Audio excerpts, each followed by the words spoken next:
Trevor was like, "Hey, that's a good name, Bro Monroe." Oh, I'm Bro like, "Yeah, of Monroe. course." Yeah, I I'm like like, that. Of course it's a good name. I came up with it, you know? So it's yeah. So instead of bro, it's brew. So Bro Monroe. So we're gonna be launching that Friday the 13th, February. So Valentine's Day weekend. We'll Mhm. be releasing that with Number Brewery out here in El Paso. On this episode of Light Life and Limitations, I'm sitting down with someone whose creative energy has become a big part of the El Paso media scene. I'm excited to be talking with Ray Ruckus, the podcaster, photographer, and the founding co-host of the Bro Monroe Show, which was voted as El Paso's #1 podcast.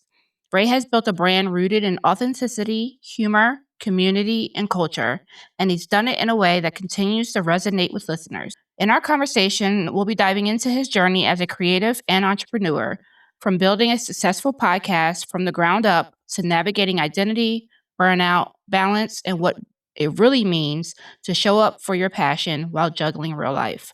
I'm your host, Sharvon Hales, and this is Light Life and Limitations, a podcast where creativity meets reality. When the world feels out of frame, every thought, every fear, every revelation, I find my way through the quiet flame, lighting life and all the limitations.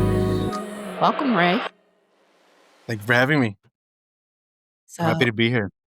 how things going? You got the podcast, you got comedy shows, you got We got merch, everything. you got a lot going on. There's always a lot going on in my world. It's crazy. I stay busy, I guess you could say. So, just for a little bit of background, I've met Ray via Instagram. Yes. In my, mad dash to connect with people in El Paso, I think I probably just like randomly followed you. You followed me back, and then we started chatting. I was on your show, and now Yes, you're you on were. my show. Yeah, congrats on that, by the way, and starting your podcast. It's awesome. Oh, I It's appreciate not it. not as easy as people think. No, not at all. So, give us a little background on yourself, what you do in El Paso, how you got into podcasting. Okay. So I mean, I was born and raised in El Paso. I've been here pretty much my whole life, except for about a year after college. After graduating from UTEP, I moved to Dallas. In pursuit of being a teacher. That's what I was trying to be. Mhm. It didn't work out for me after that year. I just had too much fun and met too many cool people. And I mean, I did a couple of things out there. I was enjoying Dak and Zeke's rookie year. So I mean, the city was pretty high on that. So it was a fun time. Mhm. Came back about a year later, year and a half, and I actually became a substitute teacher out here. Then I actually became a teacher, and I was a teacher for about 7 years. Um, then COVID happened. It's kind of like just a quick little, I guess, recap. But yeah, COVID happened, and everyone was stuck at home. You know how it went. I was bored. I was trying to get out of, I guess, not get out of teaching completely, but I wanted to do something else. So Mhm. in that time frame, I was kind of like telling myself, what can I do that's, how can I say? What was the word? Essential or whatever, Mhm. or recession proof, COVID proof, whatever they want to call it. Yeah. And I was like, well, people need food. So I was like, let me open a little grocery store. And I always wanted to open a little grocery store, like of some sort. So I did. Unfortunately, I didn't fall, like, I guess, didn't stay afloat on its own. And that's when I had just gotten injured in my teaching job. So I got hurt, had to get spinal cord surgery and all this mess. And I guess that kind of made me realize that life's short. And I was just like always wanting to get some sort of show since I was even like a teenager. I always wanted to do some sort of show, a radio show, Mhm. some sort of show, some sort of medium, some sort of art. And like I said, podcasting just came up about with COVID. I guess people were just at home, and Yeah. Monroe just kind of grew into that, and I just went all force, full force with it. And it's been 5 years now. It's gonna be 5 years in May. This May. Wow. Yeah. So, what was your inspiration for? I mean, I know you've told this story a dozen times on other podcasts, but what was the inspiration behind the concept and the name of the Bro Monroe Show? So yeah, you're right. I mean, I have said it a couple of times, but it's all good. I was, like I said, COVID time. I was bored at home, watching some comedy stuff because I love comedy. I'm a comedy buff. Mhm. Just different comedians talking on some show, And there's this dude, his last name was Monroe. I remember that. Mhm. And I was a little inebriated, I was a little intoxicated. It was COVID time, like I said, everyone was at home chilling, trying to de-stress, stay away from germs. So I was doing my part with a little bit of alcohol, and sanitation, for sanitation reasons. And so then this dude, he kept on saying something like, "Sorry about my camera, just I'm in my old room at my mom's house right now." So I was at at home, and this dude just kept on saying, "Bro, bro, bro," and that like kind of clicked in my head, and I was like, "Oh, that's the name, Bro Monroe, like Bro Monroe." So just Bro Monroe Show, and it just kind of like rolled off the tongue. Yeah, it It's does. its own, yeah, it's its own thing. I'm not the face of it. That has nothing to do with me. It's its own thing. So that's why I gave it its own identity. And I decided to do it with a friend. Shout out to my boy Georgie. He's out in Phoenix now, in Phoenix area. He's at grad school. We started that, and he had to go back to grad school, so which is why he kind of like left the show. And I was kind of by myself for a bit, maybe about 3 weeks, and I was thinking to myself like, should I continue this? Should I not? Should I do something else? Should I Mhm. look for something else with someone else? So I had talked to my current co-hosts, which are Drew and Milo. Shout out to them. They had been previous guests, so I was like, well, why not? They're my friends. Let me ask them if they want to help me out with promotion, with if they want to be a regular guest or whatever. So it ended up happening, and now 3 years later, I think 3, 4 years later, now we're still going strong. And like you said, we started selling merch Mhm. year one actually. My first piece of merch that we had was a little shotgun tool, and we still have a bunch left. We have a few left. 3-in-1 shotgun tools, shotgun a beer can, open a bottle, can opener, and you could also use it as like a weapon or whatever. But we start off with that thing, and then the hat that you have, the hat that I have, the shirt that I have. I mean, we've gotten so many different things. We've done postcards, stickers, the new one for this year's calendar. So got the 2026 calendar out. This is a new shirt. This is a new variant. We have two new variants in the hats. Beanies are coming soon. Oh, nice. I mean, we got tons of stuff. We've done shot glasses, mugs.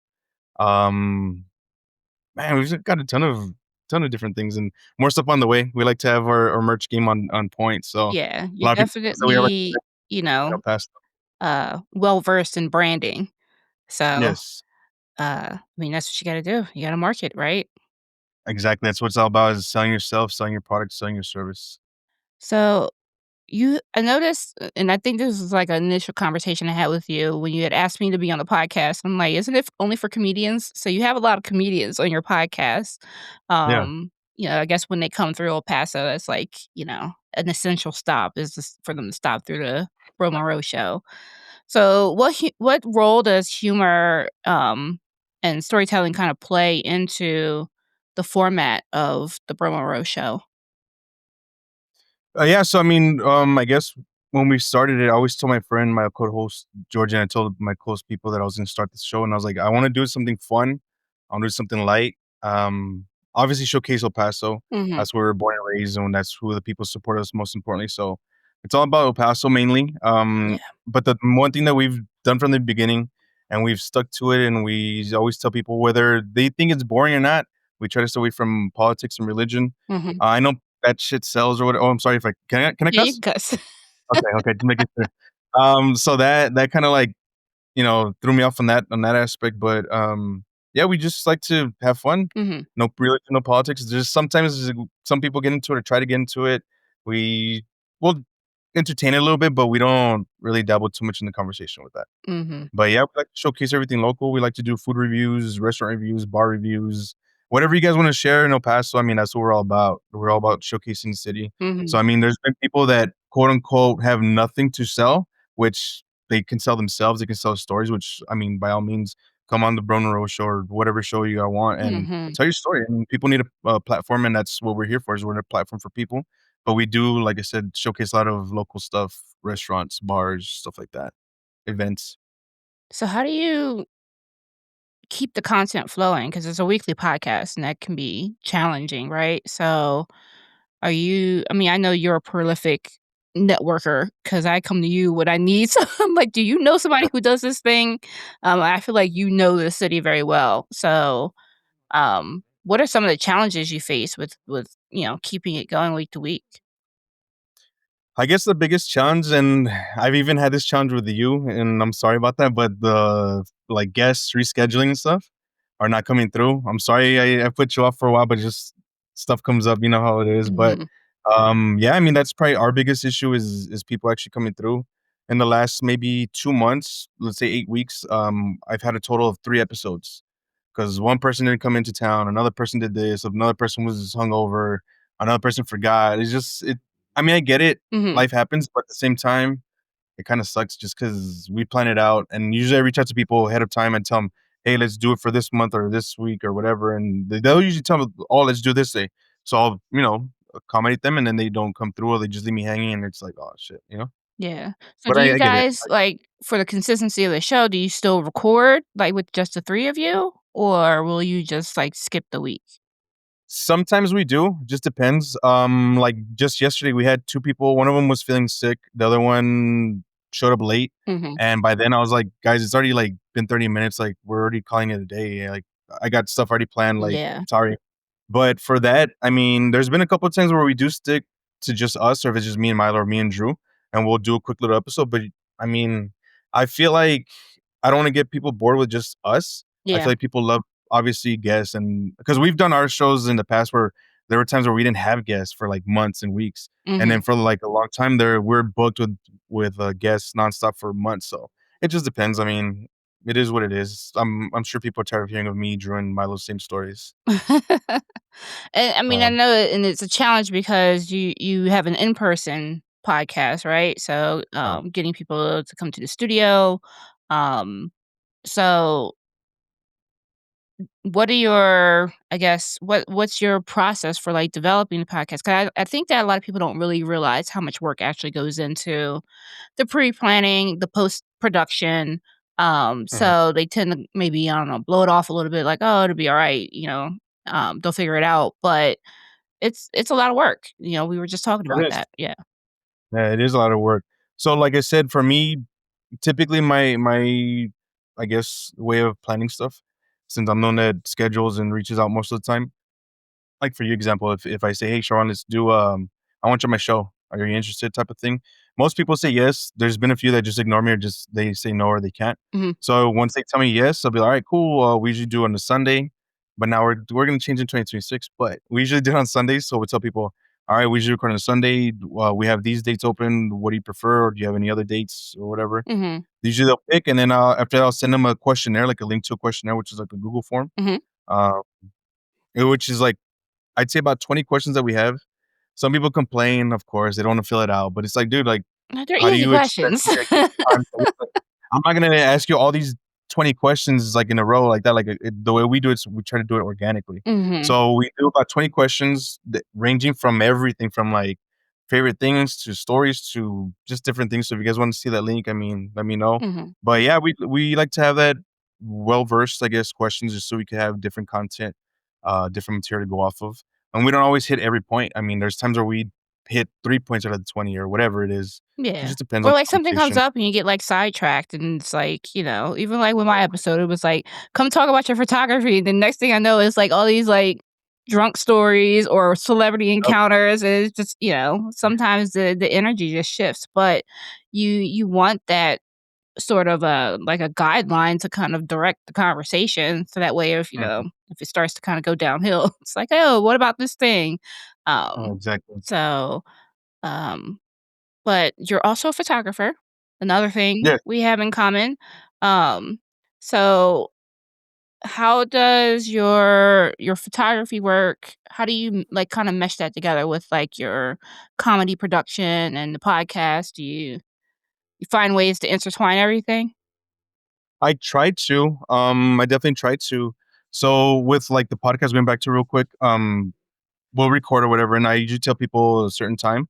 And I like to tell my guys, let's hang out a little bit before pregame with them because a lot of people are nervous, right? Mhm. So then we'll record, and then afterwards is that's when I bring my photography aspect out, I guess. At the conclusion of every episode, usually people are happier because at the beginning they're all timid and shy and whatever, stiff. After we get a couple of shots of them, if they drink, then afterwards we'll take a picture and everyone's all happy. And then that's when I start editing that picture as the thumbnail or Mhm. the cover art or whatever. And then we go from there, edit it, upload it. So then the photography, that's when I'll tell people, especially when they're there, like, "Hey, I do photography, by the way, if you need anything or if you know anybody." And I've gotten a couple people like that, they've asked me to do headshots for their, work and all that. Mhm. I've done, like, family photo shoots, stuff like that, because 'cause I've been a photographer, not full time, but I've been doing it since 2007. Mm. Like, between, I'd say, '08 and 2015, it wasn't like I wasn't doing it all the time, I just do it casually, Mhm. and now I try to do it more often, but even then, it's like, I feel like people don't take me serious just because that's not my "day job," quote, unquote. Mhm. So they see me doing all these different other things, so I feel like they don't take me serious with that. So, I mean, I've tried to book people, I've even offered free, photo shoots recently. Mhm. People always, "Yeah, yeah, let's do it." We plan it, then, "Hey, I can't Yeah. do it, it's a free That's freaking photo." exactly why I stopped doing that because when I was trying to rebuild my portfolio, I was doing that, trying to just get some people and then they would like blow me off at the last minute. So what I ended up doing was finding people who really needed pictures, Mhm. people who need headshots. Like I have a friend who's a comedian and, some friends who are like different artists and stuff. Bro. Because they gonna come through rather than just Oh, for sure. a random friend like, "Hey, let me take pictures of your family," and then they can't get it together. But, Yeah, um exactly. but yeah, it is a challenge, but for those types of things, it's really gotta be somebody who needs the benefit of those skills, 'cause, they'll make sure they show up. But Exactly. with regard to that in entrepreneurship, um, when did you realize that the podcast was, like, really evolving? Because I mean, 5 years is a long time for a podcast. A lot of podcasts barely make it past episode 3. Yeah. So, at what point, did you realize, "Oh, this is, this is kinda taking off and, I can really grow this in the city?" I guess the time that I had a friend come on, and he's a local comedian, and I went to high school with him and his sister. I didn't really know him too well, but he came on my show off of my sister's recommendation. And I was like, "Yeah, like, I'll have him, I know of him, but we're not like," well, I never went to school with him. I went to school with his, younger sister. Mhm, So that was a connection, and I had him on, and then we hit it off, and he was a funny guy. And he was like, "Hey, you know what? You should hit up so and so to have them on your podcast next." So once he told me that, like, "Oh, maybe we could get other people on," I was like, "Well, shit, like, maybe we do have something." And that's when I was like, "Well, let me try to make a shirt or something and see if people will buy." So my first piece of merch was just a plain cheap little t-shirt that I did with a friend, and it was literally our logo, just the outline of the logo, not even color. It was like a solid blue mhm, with a white shirt. So that's when we were like, "Hey, you know what? Let's try it." So we bought a couple cheap shirts, did a couple different colorways just like that, and people were like, "Hey, where can we get one? Where can we get one?" Our friends, our listeners. So we're like, "Okay, maybe we do have something." Then we just kept on adding and growing, and I mean, that's really what it was. And my thing is Ruckus. I've always felt like I've always been a Wu-Tang aficionado. Obviously, I love Wu-Tang. I've mhm. seen them. I've met them. I'm a fan. I mean, I got the tattoo like right Oh, there wow. somewhere. I don't know. Can you see it somewhere? It's somewhere down there, Somewhere in back there. there, somewhere in there, right? So, like I said, Wu-Tang. So that's where the name Ruckus comes from, because they bring the fucking ruckus, right? Mhm, So my thing since high school has always been like I like to bring people together. I like to throw parties. I mean, prom was at my house. I always had house parties. In college, I had pizza parties, not on no Diddy stuff, but, we had our pizza parties, we had our pizza parties in college, our drunken nights, our keggers, our hookah nights, whatever it was. So I was like, well, I like to bring people together. So mhm, now with the whole podcast thing, since it's heavily comedy dominated, a lot of comedians come through, a lot of comedians support and are homies or whatever. I decided to put that in, like, I guess, in motion. And now we produce comedy shows. We mhm. have other events coming, especially in 2026. We got stuff like every month planned so far. We're trying Nice. to do every month, but right now we have, I think, up to June or July planned. And we're just trying to grow it that way. I mean, we're not just a podcast. When you go to my website, it's bromonroe.com. Mhm, And that's where, like, I want to do everything. I want to showcase my photography, my merch, my events going around town, the events that we do, just different stuff, vlogs. I mean, there's a bunch of stuff that you could do with it, and that's what we're trying to do. Just grow the media umbrella for that. oh, nice. I'm looking forward to that. So, Thank what are some unexpected challenges you faced, like turning creativity into an entrepreneurial venture? Oh, man. I guess the first thing is not knowing where to begin. Mm. I'm self-taught everything. I mean, no one taught me how to edit. No one taught me how to do anything except for YouTube. That was a big challenge, not having the resources as far as the right equipment. I mean, when I first started off, my first show, my first episode, it had to be audio only just 'cause, the video didn't work. We tried recording with an iPad Pro, it didn't work. Um, Cheap little cameras. I went through so many cameras, and now I finally upgraded to a really good one. Mhm. Finally got 4K. But yeah, I mean, having the resources and the equipment is just the tough one because kind of a perfectionist. I don't like saying that word, but I'm kind of like a perfectionist. I No, like I get it. quality stuff. So, I mean, I'm not gonna put out a cheap product in my opinion. Like the shirts, I don't like just any whatever hats, same thing, Mhm. whatever it is. So I told myself I'm not gonna cheapen the product for my sake. I mean, if I'm not satisfied, why would anybody else be satisfied with my product? Mhm. So I've been upgrading the cameras as we go. I've been upgrading the lights as we go. I'll sell them, I'll flip them, I'll get new ones. If I don't like them, I'll sell them again. Yeah. Get I've gone through like so many different cameras, and like I said, I'm finally feel like I'm up to par.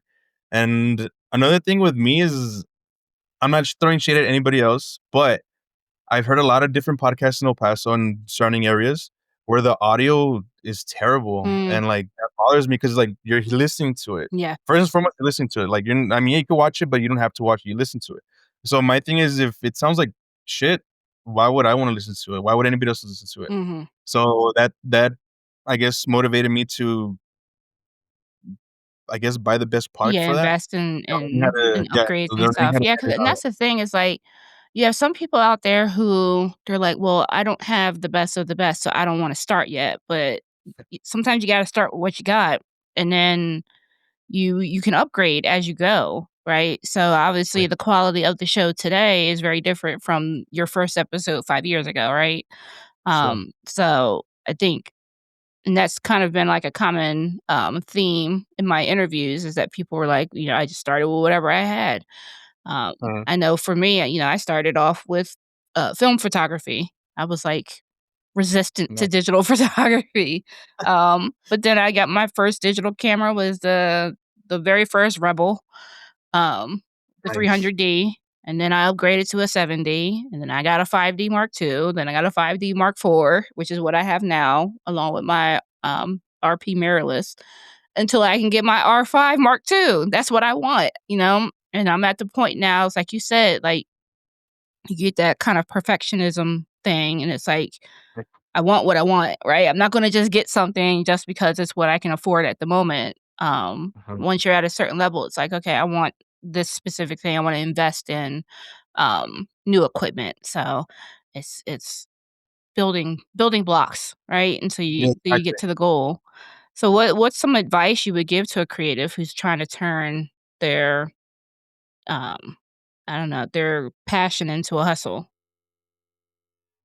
I say just go for it. That's my thing is you're not gonna do it until you actually do it. Just go for it, and you're gonna learn along the way. There's gonna be bumps in the road, but like any other road, you'll be there where you want to be before you know it. And on top of that, look for people. I mean, for me, I offered the services to start people's podcasts. I've been offering it.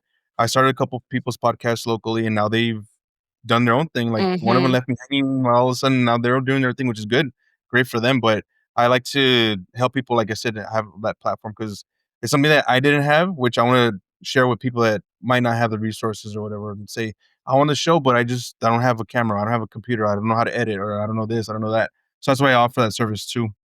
Yeah, I mean, I definitely learned some things from being on your podcast as far as, like, tools that I needed to start my own, Mm, because, like, with the survey that you sent out or the questionnaire that you sent out beforehand, I was like, "Oh, well, mm, that's a good idea. Let me do that." yeah, So 'cause I also produce a podcast for my day job, and that was very much a learning along the way. no, And you and I have always exchanged information and resources and stuff.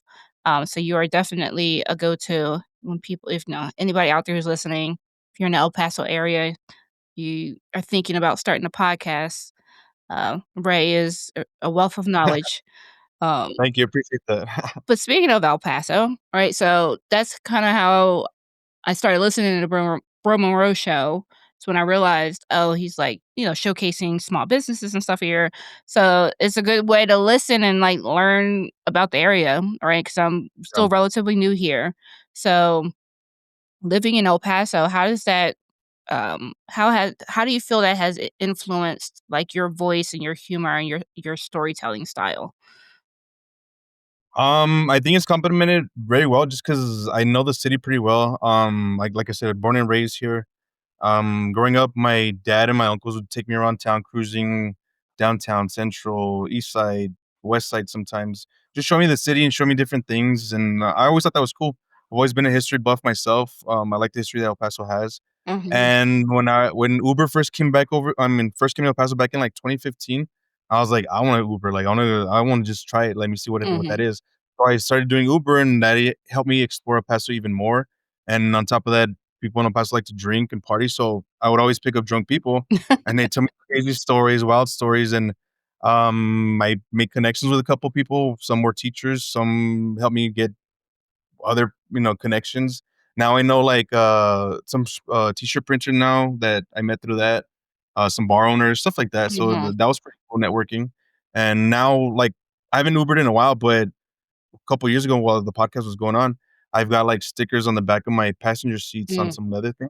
So like people see and like, oh, what's that? And then they'll scan the QR code and so that's another thing they do is marketing that way. Yeah. I used to drive a Lyft for a while, and so I had my photography cards Oh, in nice. the back seat. "Well, you're a photographer?" So, yeah, Smart. there's always many, many ways to, like, market and network, and Ubering Exactly. or Lyfting is one of those ways. Gotta be Mhm. creative out here. Uh, You do. but another thing that is highlighted on a Bro Monroe Show is, your culture, your Mexican American culture, right? Um, Yes. so how important is that to you as far as, like, having the cultural representation on your show as well? I think that's like one of the best aspects of us because we've got friends that are in Seattle, San Antonio area, Dallas, uh, people in OKC. I got people in Houston. I got people all over, right? Like friends that obviously moved away from El Paso. Mhm, One of the biggest compliments that we hear is like, "Oh, dude, I feel like I'm back at home and I'm just chilling with like friends in the backyard or whatever at a party, like hearing your stories." And so it makes me feel like I'm a piece of back home or whatever. Or even the way we speak, like the slang we use or the accent that we have or yes, I've the learned a word. lot listening to you guys. So that's another thing, and people feel, I guess, connected to us a little bit more because I've always grown up like Chicano, like I'm not a Mexican. I was never born over there. I don't have family in Mexico. Mhm, But then like over here, all my family's here. But then like obviously the white man doesn't let me live, uh, you know. So it's like I don't know. I feel like I'm neither there nor here. I'm mhm. right in the middle.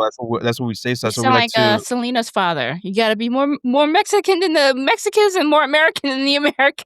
There you go.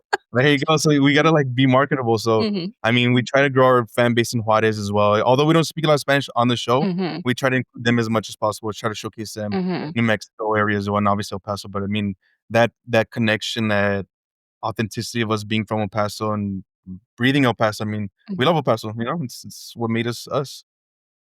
So, how have you, kind of like 'cause you mentioned all these things you're doing, right? So, podcast, photography, show promotions, day job, family. How do you kind of, establish, like, boundaries to protect your energy and make sure you don't burn out? Or do you burn out and then just have to recover from it? No, I don't burn out. I Okay. try not to. I mean, honestly, I just put my phone in do not disturb. If you catch me, you catch me. If you don't, catch me when you do. I mean, I'll respond when I respond. I know it sounds very selfish, but I'm pretty much on my phone all the time. There are certain times, I guess, dinner time where I just need to be away from my phone, so I hang out with my family or whatever. Mhm, And I mean, I like to balance myself out. I work my day job, like you said. And all my side hustles, usually everything is based around my work schedule. So as long as it's on the weekends, for the most part, I'm up for it. As long as I don't have any other events going on, but for the most part, I mean, I'm pretty flexible. I like to balance everything out. I like to have, like I said, my work is when I work, plus my side hustles, plus my personal life, plus my fun time. I like to balance it out. I mhm, don't like to stress. Like I said, ever since I had my spinal cord surgery, I've realized that life is mm. life is life. just live. I try not to stress about anything. So, what kind of, things do you do that help you stay grounded? Like, what do you do outside of all the hustles? Mm, I guess you could say I meditate a little bit. Mhm, Not fully, but I mean, I meditate. I try to take care of myself that way. I try to watch what I eat sometimes. I mean, I'm not in the best shape. I'm not the healthiest person at all, but I am. I try to tend to be a little bit more self conscious of what goes in my body and mhm, what's around me, my environment. mhm. So I try to keep that like, you know, its own. Like nobody. I've been in my house now for about a year, and to this day, I haven't had people over. Like only my mom's been over, my dad, and the maintenance man, and that's it. Like no one really comes over. I don't like to invite people over to my area now. I like to have my solitude, my area Mhm. where I don't want anybody dampening my stuff as it is. There was a freaking dead cat in my backyard yesterday, so, like, Oh my I gosh. try to keep all that negative shit away from me, you Yeah. know? You So, yeah, preserve the energy of your safe space so that you exactly. can, maintain all the hustles that you have going on. Like Yeah, and see, that's the thing, those, like, people I always had parties, like I said. I've always had house parties. I've always brought the ruckus, like, to have people over, but then now that as I've grown older and especially after COVID, it's like, I don't want people in my house. mhm. I don't want my drunk ass friends peeing all over my floor or my lady friends or my girlfriend, you know what I mean? Like, my Mhm. wife or if I had kids, like, I wouldn't want my kids stepping on another man's piss, like, drunken piss. So that's kinda like why I don't do it, you know what I mean? Like, that's why I don't like to invite people over now. It's kinda like, "Nah, I'm good. We'll hang out at the studio, we'll hang out at the bar, like, we're good."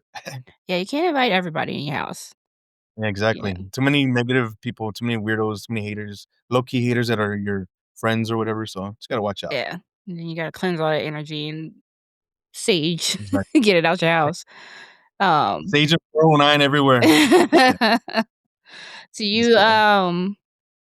like, do you ever have any, like, signs that kind of tell you that you're doing too much and that you need to pull back, or do you kinda, like, just push through everything? I don't think I'd say to have signs like that, but if I feel like I'm getting overwhelmed, like, if I feel like myself, I'm like, "Oh, I gotta do this, I gotta do this," like, I'm too jumpy, I'm like, "Hey, chill out, like, let's figure out what the task is, like, most needed, and then from there, I just break it down." Like I said, ever since my whole injury and everything, I try not to overload myself, I try not to stress. Mhm. People try to talk shit to me, I'm just like, "Bro, do you, like, I'm good." I like to protect my peace as much as possible. What's, um what's one lesson you wish you had learned earlier in your creative journey? Hmm, don't expect anything from anyone. Mm, That's the biggest thing. yes. Like, especially family and friends, you know, don't expect anything from them. Just push what you think is right. Obviously, don't do anything weird, like, don't be pushing some weird shit. But, like, yeah, I try not to be weird with people. I hope I'm not weird with you. But, I mean, for the most part, I like to just be a good person and, Yeah, just I think push. you and I have talked about that before. I think I posted a quote or something that said, "Your target audience is not your hometown." And that was something Yeah, that I really, really had to work through, when I started out my photography was that, the people closest to me were the least supportive. uh-huh, But then once I kinda got out of my neighborhood and, like, into the city of Philadelphia or out into other neighborhoods and stuff, that's when the business started picking up. So, yeah, that's what I always tell people when, they feel defeated because friends or family are not being supportive, and it's like, well, yeah, they they unfortunately they know you as this certain version of yourself, and when yeah. you're starting to do something that's different from that, it's not recognizable to them. So it's a Oh, that makes sense. I never yeah, thought. I've done a lot of reading about that, and they say because, because like, for me, I'll be 45 next month. My parents still treat me like I'm 14, right? I'm gonna be that 14-year-old for them, for until they're gone. So, Yeah, um, and I've gotten to a point where it's like, I just accept that and just like, I will put my foot down and say I'm an adult, right? yeah, When they, are, getting crossing over certain boundaries and stuff, but when you're growing into a different version of yourself, the people who knew this previous version of Ray, might need more time adjusting to the new version of Ray versus people who are just now meeting you in this version of yourself. Mhm. They don't have that adjustment, you know what I mean? So, Yeah. approaching things in that way has made things a lot easier for me as far as, like, expectations, and understanding, people are who they are and where they are, and in this area of my life or this, season of my life, eh, I need a new probably a new audience and network, right? So that's what I've been Mhm. focusing on here in El Paso. But, what are some things that you're excited for? This will be airing or, this will be, what's the word I'm looking for? Published in Yeah. 2026, but, we're now a few days out from the new year. So you mentioned you got, monthly events going on, but what else are you excited for? I guess one of the biggest things that I'm excited for right now is we're doing a beer collab. So Oh, obviously yes. You said, yeah, so Beer it's called Monroe? we're called yeah, we're called Bro Monroe Show. So with the beer, I was being stupid last year. I was just drunk. I slapped a sticker on the bottle of a beer, and I was like, "Hey guys, Brew Monroe's coming soon." So then I was like, "Oh shit, like that's actually a cool name," because everyone was like, "Hey, that's a good name, Brew Oh, Monroe." I'm Brew like, "Yeah, of Monroe. course." Yeah, I I'm like like, that. of course it's a good name. I came up with it, you know. So it's yeah. So instead of bro, it's brew. So Brew Monroe. So we're gonna be launching that Friday the 13th, February. So Valentine's Day weekend. We'll Mhm. be releasing that with Number Brewery out here in El Paso. Nice. It's a limited release, so the can was designed like came from my mind, but I didn't. I mean, obviously, I'm not that great of an artist, Mhm. but my friends were working on that, and I helped brew a little bit of the, get the batch started. Mhm. I'm not the brewer, my friend is. Shout out to Jono, but yeah, we're working on that, so that's coming in February. We got a DJ coming in on March. Actually, just confirmed today, and that's crazy. We got Ray Burger coming into town to do a show with us. Nice. And then after that, we got some stuff, but I don't want to say too Yeah, much. don't say too But much. there's a lot of stuff in the works. I mean, we're not just a podcast, like I said. We're a media brand. We're just a brand in its own. We're just trying to do cool shit for the cool people. Yes, 'cause Do you dope are shit, I guess. rooted in the 915. Exactly. Look, rooted in 915 with our skyline right there. Nice. So tell people where can they find you? Where can they follow you so they can, be in the know with all these things coming up? Well, people can follow me on Instagram. That's what I'm most active on. That's where you'll find me. That's where you guys can message me. Anywhere else, it's not me.